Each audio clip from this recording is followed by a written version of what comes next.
Previously, in the vibrant village, Chima and Kumi, a wealthy but childless couple, wished for a child. Kumi's kindness earned her a magical wish stone, leading to the birth of their daughter, Rahma. Despite initial joy, misfortune struck, isolating Rahma as both her parents tragically died. Alone and shunned, Rahma faced false accusations and hardships, remembering the grand palace as her last hope.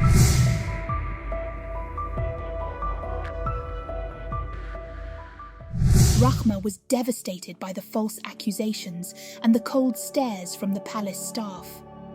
The palace, once a place of warmth and acceptance, now felt like a prison of whispers and suspicion. Desperate and with nowhere else to turn, Rahma went to the palace to ask for help. The kind queen, noticing Rahma's distress, said, "You can live here and be one of my maids." Rahma was thankful. She missed her big house, but she was happy to be in the warm and welcoming palace. This was the start of a big adventure for her. In the palace, Rahma quickly adapted to her new life.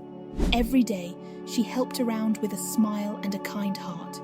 She was quick to learn and always did her best. The queen noticed how smart and kind Rahma was and took a liking to her. Soon, Rahma became one of the queen's favourite attendants. She helped the queen with her dresses, her meals, and during important meetings. The queen trusted Rahma so much that she often asked her for advice, even though Rahma was still young. However, not everyone in the palace was happy about this. Some of the other maids and servants felt jealous. They wondered, why does the queen like Rahma so much? Why not us? They would whisper and sometimes be unkind to Rahma. Rahma knew about the whispers, but she kept being kind and doing her job well. She remembered what her father had always said, "Be kind no matter what." So she smiled at everyone, even if they didn't smile back. Despite the jealousy, Rahma's days were filled with new things to learn and do, and she felt happy to be so close to the kind queen. She knew she had found a new place where she could be herself, help others, and maybe even make a difference. One bright day, the palace was full of laughter and music. It was a special day because everyone was gathered for a big feast to celebrate the king's birthday. Rahma was busy helping set the tables with shiny plates and cups. The whole palace looked beautiful, and Rahma felt happy to be part of such a joyful day. But suddenly, during the feast, something terrible happened. The king started feeling sick, his face turned pale, and he fell from his chair. Everyone screamed and ran to help, but it was too late. The king was gone. The palace went from loud and happy to quiet and sad very fast. Right after this sad moment, someone said, "Rahma did it. She poisoned the king." Rahma was shocked. Her hands shook and her voice was tiny when she said, "No, I didn't do anything bad to the king." But the person pointed to a cup from which the king had drunk and said, "Rahma gave the king his drink." Everyone started whispering and looking at Rahma. She felt scared and alone. The evidence, the cup she had given to the king, made everyone think it was her, even though she knew she didn't do it. The queen, very sad and confused, didn't want to believe Rahma would do such a thing, but the evidence was hard to ignore. "Did you do this terrible thing?" the queen asked Rahma, her voice stern and loud, filling the big room. "No, my queen, I didn't do it," Rahma said, shaking her head. She looked very sad and scared because it was not true, but someone in the room shouted, "She's lying! She did it! I know she did!" Now everyone started talking all at once. Some said, "Yes, she did," and some said, "No, she couldn't." The queen looked at everyone. "Silence," she said loudly, and the room went quiet. "We will find out the truth," she told them. Rahma just stood there, hoping someone would believe she was telling the truth. That night, Rahma cried throughout, knowing she didn't do it, but not knowing how to prove she was innocent. She hoped that somehow the truth would come out and everyone would see she was not a bad person. After the king's sudden passing, the whole palace was filled with whispers and dark looks. People were scared and upset, and they didn't know who to trust anymore. The prince, who was very sad about his father, at first believed what everyone said about Rahma. He thought maybe she did something terrible, but soon the prince started to think more and more about it. He remembered seeing Rahma at the feast, how busy she was helping everyone, and how kind she always had been. He thought, could someone who is always so kind do something so awful? As days passed, the prince noticed that some things didn't add up. He heard different stories from the palace staff. Some said Rahma was near the king all night. Others said she was across the room when the king took his last drink. The prince also found out that some of the people who were saying bad things about Rahma didn't like her because they were jealous. This made him even more suspicious that maybe Rahma was being blamed for something she didn't do. The prince decided to watch and listen carefully. He spoke quietly to people he trusted to find out more. The more he learned, the more he doubted that Rahma had done anything wrong. However, in the palace, where the halls echoed with secrets, a new whisper began to spread, soft as a shadow, as people started seeing the prince around Rahma. Late one evening, by the flicker of candlelight, a few maids huddled together, their voices low. "I heard." "It wasn't Rahma at all," one maid said, her eyes wide as she looked around to make sure no one else could hear. "I think it was the prince who did this very bad thing." "The prince?" another gasped, her hand covering her mouth. "But why would he do such a thing?" "They say he might have given the king the poisoned drink," the first maid whispered. "Maybe the king knew something about the prince, something secret and not good, or perhaps he did it just to quickly become the king of our land." This new story spread through the palace like wind through leaves. Now, not just Rahma, but also the prince was whispered about behind closed doors and long curtains. Rahma felt a little relief, but also worry, because she knew that if the prince was involved, finding out the truth could be even more dangerous.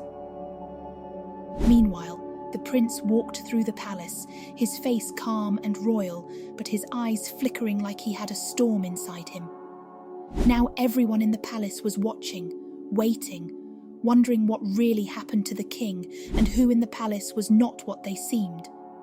Some people whispered about other enemies of the king who might have wanted to harm him. Others were making plans to use the king's death to gain more power for themselves. The prince felt very alone, trying to find the truth among so many secrets. He knew he had to be very careful and very clever if he was going to help Rahma and find out what really happened to his father. So he kept his eyes and ears open, hoping to find a way to clear Rahma's name and bring peace back to the palace. The queen was very troubled by all the sadness and suspicion in her palace. She loved her husband, the king, very much, and wanted to know the truth about what happened to him. She also cared about Rahma, who had been a loyal and kind attendant. The queen could not sleep, thinking about the possibility of injustice being done under her roof. So the queen, now worried and weary, made a new rule just for her. "Rahma must not leave the palace without my say-so," she declared in a firm voice that rang through the grand hall. The queen also then decided to start a private investigation. She called in a wise old detective from another village, someone who had no ties to anyone in the palace. "Find out the truth, no matter what it is," she instructed him. Rahma, still under watch by the palace guards, felt scared but also a little hopeful that the truth would finally come out. She knew she hadn't done anything wrong and hoped the detective would see that too. Every day, she answered questions and tried her best to remember everything about the night the king died. Meanwhile, the palace was full of whispers and sideways glances. Some people tried to be nice to Rahma, but others avoided her, thinking she might be a criminal. Rahma felt very lonely, but she kept being kind to everyone, even those who doubted her. As the detective asked questions and looked into what happened, he found out that the cup the king drank from had been handled by several people that night. He also learned that there were many visitors in the palace that day, some of whom were not well known to the royal family. The investigation made the palace even more tense. Everyone was nervous about what would be found next. Would the detective find out who really hurt the king? Or would Rahma be blamed for something she didn't do? Rahma did her best to stay strong, helping around the palace and showing everyone that she wasn't the bad person some thought she was. She waited, hoped, and prayed that soon everyone would know she was innocent and the real wrongdoer would be found. As the investigation deepened, the wise old detective found clues that twisted the story in unexpected ways. He discovered that not just Rahma, but the prince too, had been falsely accused. Someone had crafted clever lies to make it look like they both had reasons to hurt the king. The detective gathered Rahma and the prince one evening in a quiet room. "It seems," he began, looking over his glasses, "that there are those within these walls who wish to stir chaos for their own gain." The prince, feeling a surge of anger and betrayal, turned to Rahma. "It appears we've both been played as pawns in this dangerous game," he said. Rahma nodded, her eyes wide with realization and fear. "I never believed you harmed my father," the prince continued, his voice firm. "And now I see we must join forces to uncover the true villain among us." Rahma, relieved yet still anxious, agreed. "Yes, my prince. Let's find out who is behind this for the sake of the king and the kingdom." Together, they started retracing steps, questioning the palace staff anew and examining every piece of evidence with fresh eyes. They discovered forged letters and suspicious transactions that seemed designed to point fingers at them both. "This deception runs deep," Rahma said as they pored over documents late one night. "Whoever did this knows the palace well." The prince, who had started to see Rahma in a new light, nodded. "We'll get to the bottom of this, for my father and for your innocence." Their teamwork started to bring them closer, building trust and a bond that had been absent before. The palace continued to whisper about the unfolding drama, but now Rahma and the prince were no longer just subjects of rumour. They were active participants in uncovering the truth, determined to restore justice and peace to their home. They were detectives in their own right, piecing together a puzzle that someone had hoped would remain unsolved. As Rahma and the prince continued their secret investigation, they uncovered a trail that led unexpectedly close to Rahma's own path. One evening, while they were looking through old visitor logs, Rahma's eyes caught a familiar name. It was her uncle's name, marked as a guest in the palace on the very day the king died. Rahma gasped, her heart sinking. "Look, it's Uncle Thomas," she whispered to the prince, pointing at the scribbled name in the ledger. "He was here, and I didn't even know."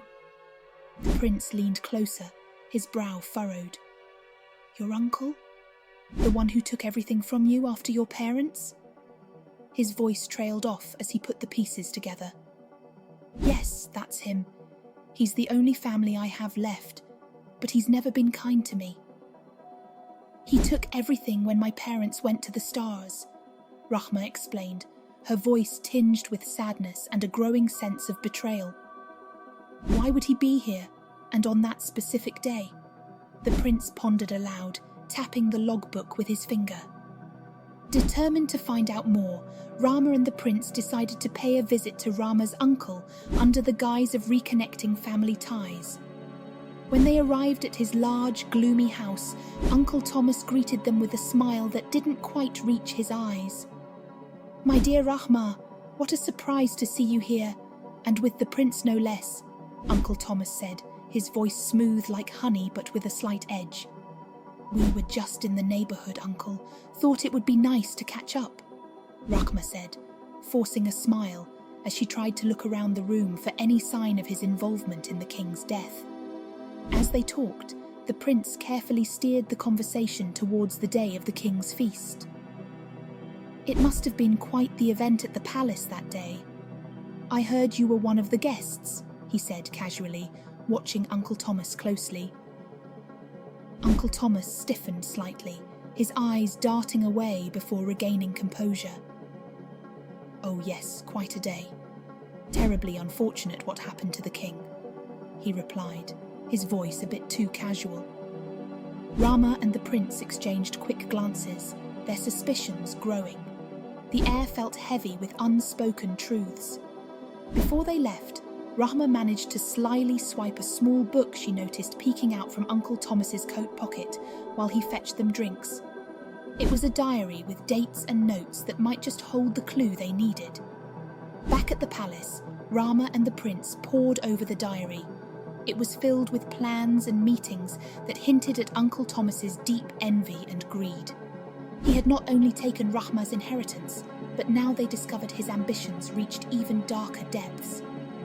"This explains so much," Rahma said, her fingers trembling as she turned the pages. "He's been plotting for power, and what better way than to remove those standing in his way?" The prince nodded, his face set in a grim line. "We'll bring him to justice, Rahma. For both your parents and my father. We'll make sure he can't hurt anyone else." Thank you for joining Thea's journey and experiencing the power of acceptance and resilience with us. If you found her story inspiring, don't forget to like, subscribe, and share your thoughts in the comments below. Your support encourages us to continue sharing meaningful tales that resonate with hearts around the world. Stay tuned for more captivating stories ahead.